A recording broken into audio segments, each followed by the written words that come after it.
Calon Wakil Presiden Gibran Rakabuming Raka mengungkapkan keinginannya untuk bertemu dengan Capres dan Cawapres Ganjar Pranowo Mahfud MD. Pertemuan itu diharapkan bisa terjadi saat momen Ramadan 2024. Keinginan Gibran ini disampaikan saat ditemui di The Park Mall Solo Baru, Sukoharjo, Jawa Tengah pada Senin 11 Maret 2024. Tujuan pertemuan ini untuk bersilaturahmi. Sebelumnya Gibran juga sempat mengomentari salah satu unggahan di akun Instagram Ganjar pada 2 Maret. Dalam unggahan itu, Ganjar berfoto bersama Omi Nurkolis Majid.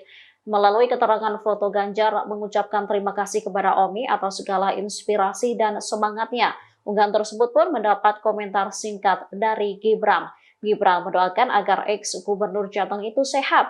Tidak hanya di unggahan Ganjar, Gibran juga berkomentar di unggahan Mahfud MD. Ex-Menko Polhukam itu mengunggah momen kala dirinya lagi lari pagi di Stadion Gelora Bung Karno. Sama seperti di unggahan Ganjar, Gibran juga mendoakan agar Mahfud terus diberikan kesehatan.